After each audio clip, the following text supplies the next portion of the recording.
ஆமென்.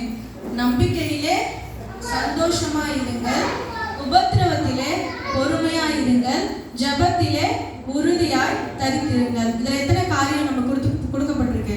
3 காரியம் கொடுத்துருக்காங்க. ஃபர்ஸ்ட் என்ன பார்த்தீங்கன்னா, நம்பிக்கையிலே சந்தோஷமாயிருங்கள். நம்பிக்கை என்னென்ன சந்தோஷம்? யாராவது சொல்றீங்களா? நம்பிக்கையில் என்ன சந்தோஷம் இருக்கு? நம்புறதுனா என்னது? ஒரு நடக்காத விஷயம் நடக்கும் நம்புறதுதான் நம்பிக்கை நம்ம சொல்லுவோம். அப்போ நம்பிக்கையில் என்ன சந்தோஷம் அப்படின்னா, இப்போ ஒரு விஷயம் நடக்கலன்னா நம்ம எப்படி இருப்போம்? கவலையா தான் இருப்போம். இது நடக்கலையேன்னு சொல்லிட்டு வருத்தப்படுவோம். ஆனா நமக்கு ஆண்டவர் என்ன சொல்றாருன்னா, நம்பிக்கையில சந்தோஷமா இருங்க அப்படின்னு சொல்றாரு. ஓகேங்களா? இப்போ ஒரு விஷயம் நடக்கலன்னா நம்ம கவலை தான் படுவோம், யாரும் சந்தோஷப்பட மாட்டோம். இப்போ ஒரு உதாரணத்துக்கு நான் சொல்றேன். இப்போ நமக்கு கிறிஸ்துமஸ் வரப்போகுது. இப்போ அதனால நம்ம பார்ப்போமா பார்க்க மாட்டோமான்னு யாருக்கு தெரியுமா? கண்டிப்பா தெரியாது. இன்னொரு 3-4 நாள் தான் இருக்கு. ஆனா நம்ம பார்ப்போம் யாருன்னா நிச்சயம் இருக்கா? இல்ல. ஆனா நம்ம என்ன நினைப்போம்? நம்ம புது ட்ரெஸ் எடுப்போம், புது ட்ரெஸ் தைக்க கொடுப்போம். குழந்தைங்க என்ன நினைப்போம்? நமக்கு எல்லாம் புது ட்ரெஸ் வரும் அப்படின்னு சொல்லிட்டு என்ன பண்ணுவோம்? ஒரு சந்தோஷம் நம்ம மனசுக்குள்ள இருக்கும். அதுதான் நம்பிக்கையில சந்தோஷம். அது நடக்குமா இல்லையா நமக்கு தெரியாது. ஆனா இப்படி நடக்கும், கிறிஸ்துமஸ் வரும், நான் புது ட்ரெஸ் போடுவேன், நான் இதை சாப்பிடுவேன், இதை செய்வேன், அந்த சந்தோஷம் இருக்கலாம். அதுதான் நம்பிக்கையில சந்தோஷம். சரி, நம்ம வேதத்துல ஒரு உதாரணம் எடுத்து பார்ப்போமா? ரோமர் 5ஆம் அதிகாரத்தை எடுக்கலாமா?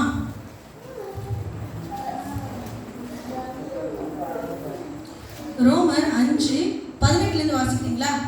ஆகையால் ஒரே மீறுதலினாலே எல்லா மனுஷரும் 4:18 உன் சந்ததி எவ்வளவாய் இருக்கும் என்று சொல்லப்பட்டபடியே தான் அநேக ஜாதிகளுக்கு தகப்பனாவதை நம்புகிறதுக்கு ஏதுவல்லாதிருந்தும் அதை நம்பிக்கையோடு விசுவாசித்தான். அவன் விசுவாசத்திலே பலவீனமாய் இருக்கவில்லை. அவன் ஏறக்குறைய 100 வயதுள்ளவனாய் இருக்கும்போது தன் சரீரம் செத்து போனதையும் சாராளுடைய கர்ப்பம் செத்து போனதையும் எண்ணாதிருந்தான். தேவனுடைய வாக்கு தத்தத்தை குறித்து அவன் அவிசுவாசமாய் சந்தேகப்படாமல் தேவன் வாக்கு தத்தம் பண்ணினதை நிறைவேற்ற வல்லவராய் இருக்கிறார் என்று முழு நிச்சயமாய் நம்பி தேவனை மகிமைப்படுத்தி விசுவாசத்தில் வல்லவனானான். ஆகையால் அது அவனுக்கு நீதியாக எண்ணப்பட்டது. இப்போ யாரை பத்தி கொடுக்கப்பட்டிருக்கு? நம்ம எல்லாருக்கும் தெரிஞ்ச ஆபிரகாம் பத்தி தான் கொடுக்கப்பட்டிருக்கு. ஓகே, உன் சந்ததி இவ்வளவா இருக்கும் என்று சொல்லப்பட்டபடியே ஆபிரகாமை கூப்பிட்டு ஆண்டவர் வாக்குத்தத்தம் கொடுக்கிறார். உன் இனத்தையும் உன் ஜனத்தையும் உன் தகப்பன் வீட்டையும் விட்டு நான் காண்பிக்கும் தேசத்துக்கு போ. அப்ப என்ன பண்ணுவேன்? எல்லா ஜாதிகளும் பெரிய ஜாதியாக்கி நான் ஆசீர்வதிப்பேன். வானத்தில் உள்ள நட்சத்திரங்களை போலவும் பூமியில் உள்ள மணலை போலவும் என்ன பண்ணுவேன்? ஆசீர்வதிப்பேன்னு சொல்லிட்டாரு. ஆனா அவருக்கு வயசு என்னது? 75. சரிங்களா? அவருக்கு குழந்தை எப்போ கிடைச்சது?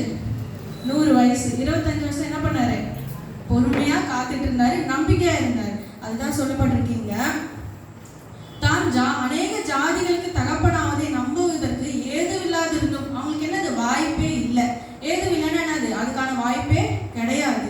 ஏன்னா சந்ததி வேணும்னா குழந்தை வேணும். அப்போ 75 வயசுல என்ன குழந்தை பிறக்குமா? வாய்ப்பு கிடையாது. ஆனா ஏதுவில்லாதிருந்தும் அதை நம்பிக்கையோட விசுவாசித்தான். எப்படி சொல்லியிருக்கு? நம்பிக்கையோட விசுவாசித்தான். அவன் விசுவாசத்திலே பலவீனமா இருக்கவில்லை அப்படின்னு சொல்லி. அவன் சரீரம் பலவீனம் தான், ஆனா விசுவாசம் பலவீனமா இருக்கவில்லை. இன்னொன்னு சொல்லிட்டு பாருங்க, அவன் ஏறக்குறைய 100 வயதுள்ளவனா இருக்கும்போது தன் சரீரம் செத்து போனதையும் சாராளுடைய கர்ப்பம் செத்து போனதையும் என்னாது அதை யோசிச்சே பார்க்கலையாம். என் சரீரம் பலவீனமா இருக்குது, என் மனைவியோட சரீரம் பலவீனமா இருக்குன்னு அவர் என்ன பண்ணலையாம்? யோசிச்சே பார்க்கலையாம். என்னது இருந்தாலும் என்னது என்றதுன்னா என்னது? யோசிச்சே பார்க்கல. அவரு ஆண்டவர் என்ன சொல்லிட்டாரு, அது செய்வார். அந்த நம்பிக்கை மட்டும் தான் இருந்தது. அப்போ அந்த நம்பிக்கையில எவ்வளவு சந்தோஷமா இருந்திருக்காரு பாருங்க. நம்ம கடைசியில வாசிச்சோம்னா, ஆகையால் அது அவனுக்கு நீதியாக எண்ணப்பட்டது. அது அவனுக்கு நீதியாக எண்ணப்பட்டது என்பது அவனுக்காக மாத்திரம் அல்ல, நமக்காகவும் எழுதப்பட்டிருக்கிறது. என்ன சொல்றாருன்னா, ஆபிரகாமுக்கு மட்டும் நான் அதை சொல்லல, உங்க ஒருவருக்கும் நான் சொல்றேன். ஆபிரகாமை போல என்ன பண்ணோம்? நம்பிக்கையில சந்தோஷமா இருக்கணும். இப்ப நம்ம கூட நிறைய பேர் இருக்கலாம், இந்த காரியம் நடக்கலையே, இவ்வளவு நாள் ஆச்சு, இது நடக்கலையே, நமக்கு எவ்வளோ கஷ்டம் இருக்கும். யாருமே இங்க கஷ்டம் இல்லாம கிடையவே கிடையாது. ஆனா அந்த நம்பிக்கையில நம்ம என்ன பண்ணோம்? சந்தோஷமா இருக்கணும். எனக்கு நம்பிக்கை இருக்குது, எனக்கு விசுவாசம் இருக்கு, ஆனா நான் சந்தோஷமா இருக்க மாட்டேன், நான் துக்கமா தான் இருப்பேன், நான் இப்படிதான் இருப்பேன், நான் அழுதுட்டே தான் இருப்பேன் அப்படின்னு ஆண்டவர் சொல்லவே இல்லை. பிலிப்பியர் 4:4 என்ன சொல்லிருக்கு? எல்லாருக்குமே தெரியும். சந்தோஷமா இருங்கள், சந்தோஷமா இருங்கன்னு சொல்லியிருக்காங்க. அப்போ நம்ம சந்தோஷமா இருக்கிறது என்ன பண்றது? ஆண்டவர் விரும்புகிறார். அப்ப நம்ம எப்படி இருக்கணும்? நம்பிக்கையில சந்தோஷமா இருக்கணும். அப்போ ரோமர் 12:12 மறுபடியும் வாசிக்கலாமா? நம்பிக்கையிலே சந்தோஷமா இருங்கள், உபத்திரவத்திலே பொறுமையா இருங்கள், ஜெபத்திலே உறுதியாய் தரித்திருங்கள், இருங்கள். ரெண்டாவது பாயிண்ட் என்னது? உபத்திரவத்திலே பொறுமையாய் இருங்கள். அதுக்கு நம்ம யோபு புஸ்தகத்தை திருப்பிக்கலாம். யோபு 1ஆம் அதிகாரம் எடுத்துக்கலாம். யோபு 1ஆம் அதிகாரம் 1ஆம் வசனம் படிங்க. தேசத்திலே யோபு என்பது பேர் கொண்ட ஒரு மனுஷன் இருந்தார். அந்த மனுஷன் உத்தமனும் சன்மார்க்கனும் தேவனுக்கு பயந்து கொள்ளாதவனுமாய் இருந்தார். அவனுக்கு 7 குமாரரும் 3 குமாரர்களும் இருந்தார்கள். அவனுக்கு 7,000 மாடுகளும் 3,000 ஒட்டகங்களும் 5,000 ஏர் மாடுகளும் 500 கழுதைகளுமாகிய ஜீவன்கள் இருந்ததுமன்றி திரளான கணிகைக்காரரும் இருந்தார்கள். அதனால் அந்த மனுஷன் எல்லாரிலும் பெரியவனாய் இருந்தார். இப்போ இந்த சம்பவத்தை பார்த்தோம்னா யோபு பார்த்தீங்கன்னா செல்வ சீமானா இருந்தா நம்ம பார்க்குறோம். அந்த காலத்திலே எவ்வளோ ஆடு மாடு ஒட்டகம், அந்த காலத்துல செல்வம் வந்து என்னது? ஆடு மாடு எத்தனை வச்சிருக்காங்களோ அதுதான் அவங்களோட செல்வம். அவங்க பிள்ளைங்க பார்த்தீங்கன்னா பிள்ளைகள் பற்றி சொல்லியிருக்கு. ஸோ அவர் வந்து செல்வ சீமானா இருந்தார். ஆனால் யோபோட வீட்டை ஆண்டவர் என்ன பண்ணியிருந்தாரு? வேலி அடிச்சிருந்தாரு. இந்த கதை எல்லாருக்குமே தெரியும். சாத்தான் வந்து என்ன பண்ணுறான்? யோபு மேலே கண் வைக்கிறான். அப்போ ஆண்டவர் வந்து கேட்குறாரு, தேவதாசனான யோபு மேலே நீ என்ன பண்ண கண் வைத்தாயோ அப்படின்னு சொல்லிட்டு அவருடைய எல்லா மிருக ஜீவன்கள் ஆடு மாடு எல்லாமே அழிஞ்சு போச்சு. சரி, எல்லாமே செல்வமும் போச்சு, உடம்பும் போச்சு. உடம்புல இருக்க சரீரத்தில் என்னது? வியாதி வந்துடுச்சு. உடம்பெல்லாம் பற்கள் வந்துட்டு ஓட்டு எடுத்து என்ன பண்ணுறாரு? சுரண்டிட்டு இருக்காரு. அவ்வளோ உபத்திரவம் அவருக்கு என்ன இருக்கு? வந்திருக்கு. ஆனாலும் அவர் ஏசப்பா மறுதளிச்சாரா? மறுதளிக்கல. அவங்க மனைவி என்ன வந்து சொல்றாங்க? இன்னுமா நீ உன்னுடைய உத்தமத்துல நிலைச்சிருக்க, தேவனை தூஷித்து ஜீவனை விடு, செத்து போயான்னு சொல்றாங்க. வேற எதுவும் இல்லாத அர்த்தம். என்ன சொல்றாங்க? செத்து போய் நீ எதுக்கு இருக்க? செத்து போயிட்டு இவ்வளவு கஷ்டம் எதுக்கு பண்ற? என்ன பண்ண? இவ்வளவு உபத்திரம் தாங்கிட்டு அவங்களால சகிக்க முடியல, அந்த கஷ்டத்தை அவங்க பார்க்க முடியல. என்ன சொல்றாங்க? நீ செத்து போயிடு. அது என்ன இருக்கும்? நல்லதா இருக்கு. நீ செத்து போயிட்ட அப்படின்னு பரலோகத்துக்கு போயிடுவ, நீங்க இருந்து எது கஷ்டப்படுற அப்படின்னு சொல்றாங்க. ஆனா அவர் என்ன சொல்றாரு பாத்தீங்கன்னா 1:21 படிங்க. 1:21, 22 படிங்க. நிர்வாணியா என் தாயின் கர்ப்பத்திலிருந்து வந்தேன், நிர்வாணியா அவ்விடத்துக்கு திரும்புவேன். கர்த்தர் கொடுத்தார், கர்த்தர் எடுத்தார், கர்த்தருடைய நாமத்துக்கு ஸ்தோத்திரம் என்றார். இவை எல்லாவற்றிலும் யோபு பாவம் செய்யவும் இல்லை, தேவனை பற்றி குறை சொல்வதும் இல்லை. என்ன சொல்றாரு?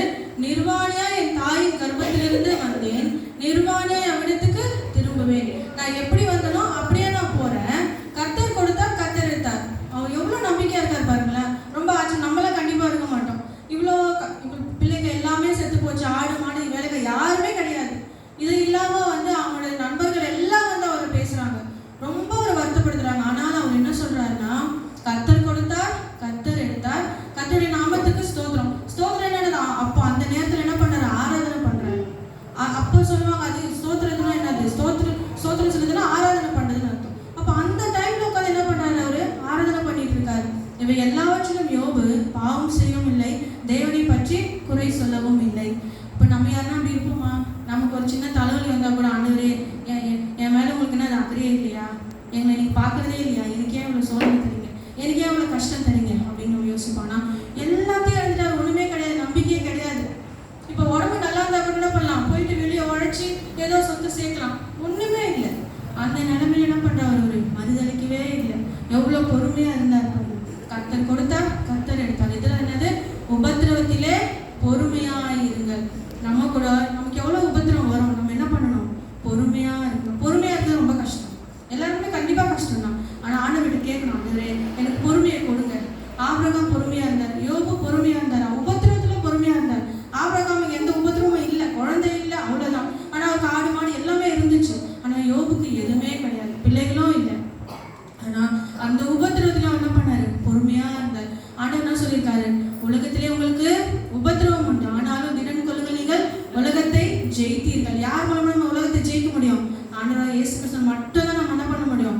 உலகத்தை ஜெயிக்க முடியும். எல்லாருக்குமே உபத்திரவம் இருக்கும், ஒரு ஒரு விதத்துல இருக்கும். எல்லாருக்கும் ஒரே மாதிரி இருக்குன்னு சொல்ல முடியாது. ஆனா நம்ம யோசிக்கூடாது, அவங்க நல்லா இருக்காங்களே நம்ம இல்லையா அப்படி நம்ம எப்பவுமே யோசிக்கூடாது. ஆண்டவர் அவங்களுக்கும் போய் பார்த்தீங்கன்னா அங்கேயே ஒரு உபத்திரவம் இருக்கும் கண்டிப்பா. அதனால உபத்திரத்தை என்ன பண்ணும்? பொறுமையா இருக்கணும். ஆண்டவர் மாத்திரம் நம்ம எந்த சூழ்நிலை என்ன பண்ணக்கூடாது? மறுதளிக்கவே கூடாது. யோபு போல இருக்கணும். அப்போ சரி, இது பொறுமையா இருக்கிறாரு, இவருக்கு ஆண்டவர் விட்டுட்டாரா? இவர கண்டிப்பா விடல. அப்படியே நம்ம யோபு 42 அதிகாரத்துக்கு போமா. லாஸ்ட் அதிகாரம் 42 படிக்கிறீங்களா? யோபு தன் சிநேகிதருக்காக வேண்டுதல் செய்தபோது கர்த்தர் அவன் சிறையிருப்பை மாற்றினார். யோபுக்கு முன்னிருந்த எல்லாவற்றையும் பார்க்கிலும் கட்டதளியாய் கர்த்தர் அவனுக்கு தந்தருளினார். ஆமென். பாருங்க, அவர் சிநேகிதருக்காக வேண்டுதல் செய்யும்போது அவருடைய சிறையிருப்பு மாறினது. இவ்வளோ பொறுமையா இருந்ததுக்கு ஆண்டவர் பலன் கொடுத்தாரா இல்லையா? மனைவி வந்து தூஷிச்சாங்க, அப்போ கூட என்ன பண்ணாரு? விடவே இல்லை. அவர் பொறுமையா இருந்ததால அவர் கடைசியில் என்ன பண்றாரு? ஆண்டவர் அவருடைய சிறையிருப்பை மாற்றுகிறார். சிறையிருப்பை மாற்றி முன்ன இருந்ததை பார்க்கிலும் இரட்டத்தனை, அதாவது டபுள் பிளஸிங் தரார். ஒரு பிள்ளைக்கு 2 பிள்ளை, 5 பிள்ளைக்கு 10 பிள்ளை, 100 மாடுன்னா 200 மாடு, எல்லாத்தையுமே டபுளாக கொடுத்தாரு. யோபுடைய பிள்ளைகள் பற்றி சொல்லியிருக்கோம். 7 குமாரரும் 3 குமாரத்திகளும் அவனுக்கு பிறந்தார்கள். மூத்த மகளுக்கு எமிமால், 2ஆம் மகளுக்கு டெக்சியால் என்று, 3ஆம் மகளுக்கு கேரனோப் என்று பெயரிட்டான். தேசத்திலே எங்கும் யோபின் குமாரத்திகளை போல சௌந்தரியமான பெண்கள் காணப்படவில்லை. எவ்வளவு பெரிய விஷயம்! உலகத்திலேயே அந்த மாதிரி அழகான பிள்ளைங்க இல்லையா? அப்போ முன்னாடி எப்படி இருந்தாலும் நமக்கு தெரியாது. ஆனா இதெல்லாம் ஆண்டவர் என்ன பண்ணியிருக்காரு? மென்ஷன் பண்ணியிருக்காரு. அப்போ நம்ம பொறுமையா இருக்கணும்னா ஆண்டவர் ஏதோ ஸ்பெஷலா கொடுக்க போறாருன்னு தான் அர்த்தம். சரிங்களா? உபத்திரத்துல எப்படி இருக்கணும்? பொறுமையா இருக்கணும். இன்னொரு பாயிண்ட் பார்க்கலாமா? ரோமர் 12:12 படிக்கலாம் மறுபடியும்.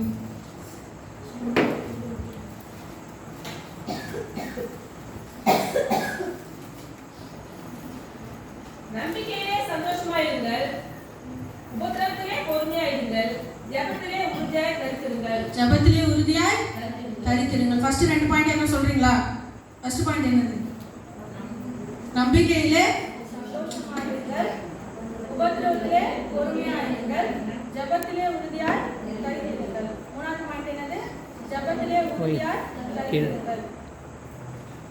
தானியேல் 6ஆம் அதிகாரம் யாதொரு காரியத்தை குறித்து விண்ணப்பம் பண்ணினால் அவன் சிங்கங்களின் கெபியிலே போடப்பட ராஜா கட்டளை பிறப்பித்து உறுதியான தாக்கீதை செய்ய வேண்டும் என்று ராஜாத்தினுடைய எல்லா பிரதானிகளும் தேசாதிபதிகளும் பிரபுக்களும் மந்திரிமார்களும் தலைவர்களும் ஆலோசனை பண்ணி கொண்டிருந்தார்கள்.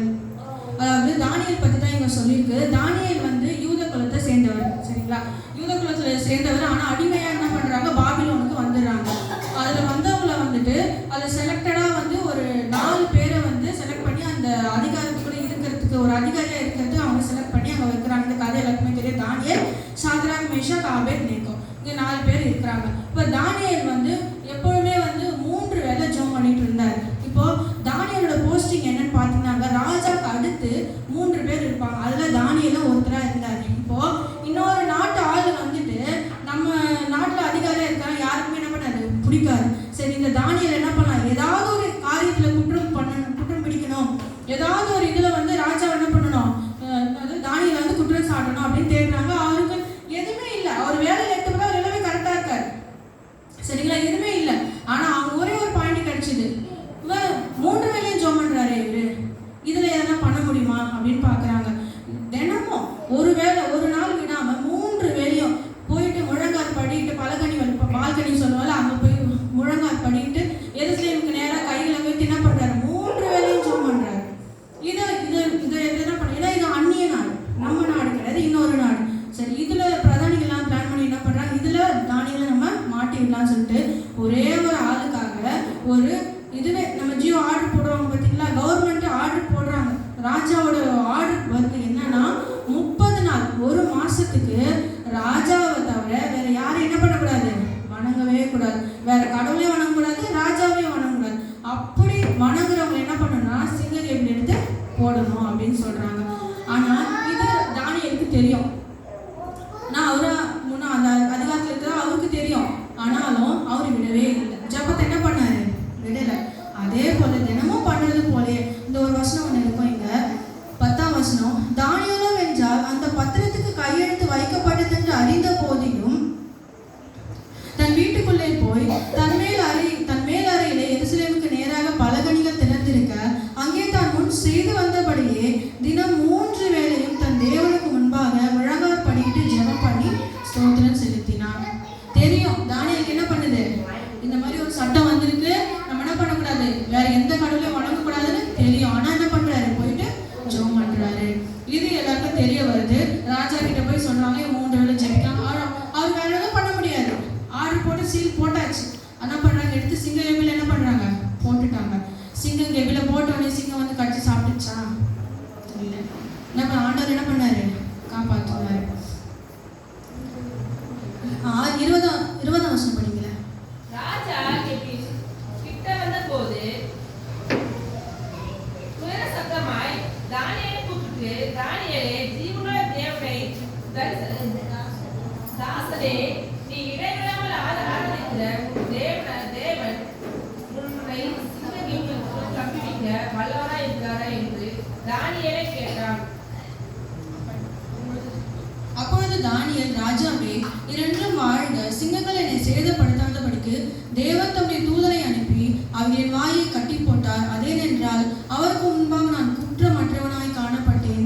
ராஜாவாகிய உமக்கு முன்பாகவும் நான் நீதிகேடு செய்ததில்லை என்றான். அப்பொழுது ராஜா தன்னை மிகவும் சந்தோஷப்பட்டு தானியை கெபிலிருந்து தூக்கிவிட சொன்னான். அப்படியே தானியை கெபிலிருந்து தூக்கிவிடப்பட்டான். அவன் தன் தேவன் பேரில் விசுவாசித்திருந்தபடியால் அவனின் ஒரு சேதமும் காணப்படவில்லை. ஆண்டவர் என்ன பண்ணாரு? சிங்கம் கெபிலிருந்து பாதுகாத்தார். சரிங்களா? அவர் என்ன பண்ணார்? ஜெபத்துல உறுதியாய் தரித்திருந்தார். இப்ப 3 காரியம் நான் சொன்னேன்ல. ஃபர்ஸ்ட் காரியம், நம்பிக்கையில சந்தோஷமா இருங்கள், உபத்திரவத்துல பொறுமையா இருங்கள், ஜெபத்துல உறுதியாய் தரித்திருங்கள். நமக்கு நேரம் கிடைக்கும் போது நம்ம ஜெபிக்கணும். சரிங்களா? என்னால முடியல, எனக்கு டயர்டா இருக்கு, எல்லாருக்குமே டயர்டு இருக்கும், சோறு இருக்கு, எல்லாமே இருக்கும். ஆனா நம்ம ஆண்டவர் கொடுக்க வேண்டிய நேரத்தை கொடுக்கணும். எப்பவே ஜெபம் பண்ணலாமான்னா எல்லா நேரத்திலும் ஜெபம் பண்ணலாம். ஆனா முதலாம் மணி நேரத்தை கடவுளுக்கு நம்ம என்ன பண்ணணும்? கொடுக்கணும். காலையில எழுந்த உடனே போயிட்டு போன் எடுத்து பார்க்கக்கூடாது. விசேஷமா எங்க வாலிப பிள்ளைகள் இல்லைங்க. ஆனா எடுத்த உடனே போனை பார்த்து என்ன வந்திருக்கு, மெசேஜ் என்ன, ரீல்ஸ் இருக்குது, அதெல்லாம் பார்க்கக்கூடாது. முதலாம் மணி நேரம் யாருக்கு? ஆண்டவருக்கு கொடுக்கணும். விசேஷமா வாலிப பருவம்ன்றது ரொம்ப விசேஷமான பருவம். புலம்பல் 3:27 சொல்லியிருக்கு பாருங்க.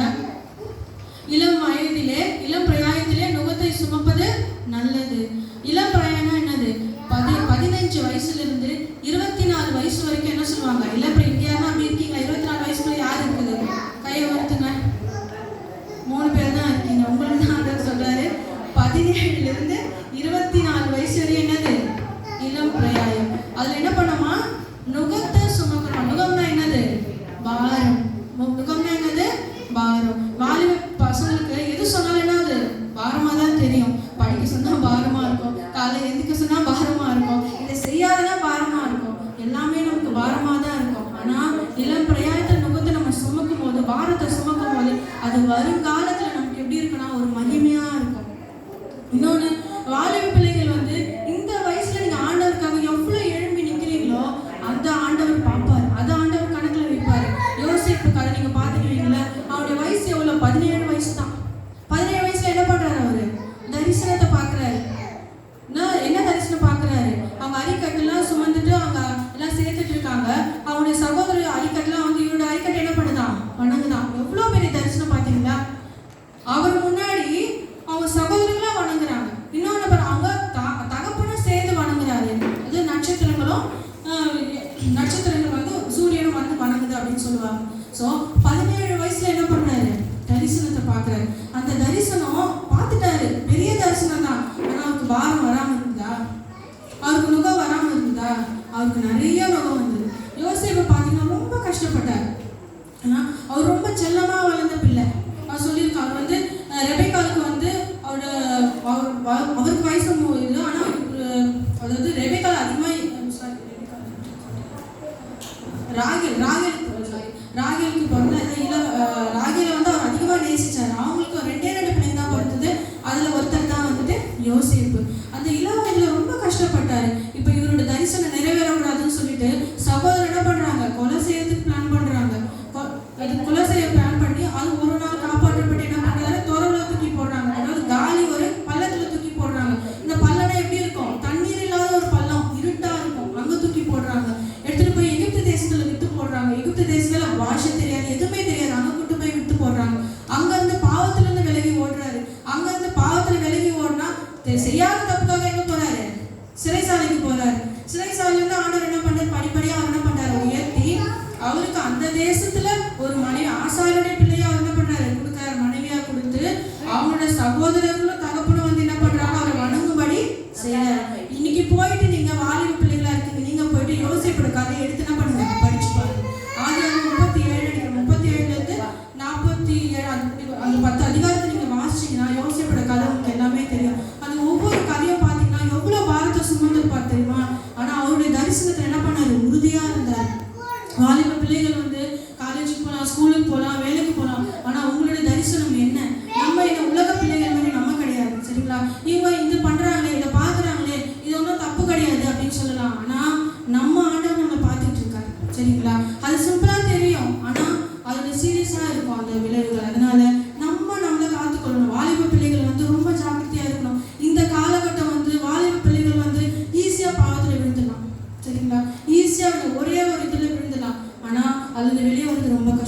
சரிங்களா?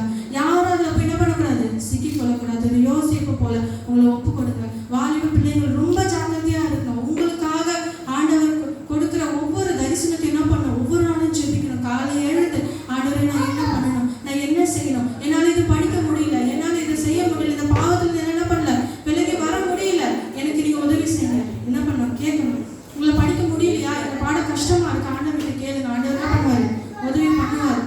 பெற்றோர்கள் வந்து கஷ்டப்பட்டு உங்களை படிக்க வைப்பாங்க, சரிங்களா? அவங்களுக்கு என்ன பண்ணணும், ஏற்ற காலத்துல படிக்க முடிக்கிறீங்களா, உடனே என்ன பண்ணணும், வேலையை தேடணும், சரிங்களா? இப்போ நான் இந்த எக்ஸாம் முடியுதா, அந்த ஒரு மாசத்துக்குள்ள என்ன பண்ணிடணும், நான் வேலைக்கு போகணும். அவங்களுக்கு என்ன பண்ணணும், ஹெல்ப் பண்ணணும். அந்த ஒரு வாரம் உங்களுக்கு வரணும், சரிங்களா? அந்த வாரம் வரும்போது தான் நீங்க நல்லா படிப்பீங்க. நல்லா அவங்க உங்ககிட்ட இதை எதிர்பார்க்க போறது கிடையாது, நீங்க நல்லா இருக்கணும் அவங்க நினைப்பாங்க. அதனால வாலிப பிள்ளைகளை நீங்க ஒப்பு கொடுங்க ஆண்டவர்கிட்ட. ஆண்டவரே, என்ன உங்ககிட்ட ஒப்பு கொடுக்குறேன், நான் உலகத்துக்கு எந்த கரையும் உலகத்து கரையும் என் மேல படக்கூடாது ஆண்டவரே, என்னை பரிசுத்தமா நான் காத்துக்கொள்ளும், உங்களுக்காக எழுந்து பிரகாசிக்கணும்னு சொல்லிட்டு நீங்க ஆண்டவர்கிட்ட ஒப்பு கொடுங்க. 4 பிள்ளை தான் இருக்கீங்க, ஆண்டவர் உங்ககிட்ட பேசுறாரு. ஒவ்வொரு நாளும் ஆண்டவரை ஜெபிச்சு உங்களுடைய வாலிப பிள்ளையாத்தை என்ன பண்ணுங்க, காத்துக்கொள்ளுங்க. வாலிபன் தன் வழி எதனால் சுத்தம் பண்ணுவான், வசனத்தினாலதான் சுத்தம் பண்ணுவான், சரிங்களா? அதனாலதான் உங்களை என்ன பண்ண முடியும், காத்துக்கொள்ள முடியும். உலகத்துல எத்தனை கஷ்டம் எதுவா இருந்தாலும் சரி ஆண்டவர்கிட்ட சொல்லுங்க, ஆண்டவர் உங்களை பாதுகாத்துக் கொள்வாரு. வாலிபன் தன் சிருஷ்டிகரை என்ன பண்ணணும், நினைக்கணும். யார் உங்களுக்கு சிருஷ்டிகர், சிருஷ்டிகரே நாயகர் யார் உங்களுக்கு, ஆண்டவர் தான் இருக்கணும், சரிங்களா? ஆண்டவர்கிட்ட ஒப்பு கொடுங்க. ஆண்டவர் இங்க எல்லாரையும் ஆசீர்வதிப்பாரு. ஆண்டவர் கொடுத்த இந்த வாய்ப்புக்காக நன்றி செலுத்துகிறேன். கர்த்தர் தாமே உங்களை ஆசீர்வதிப்பார்.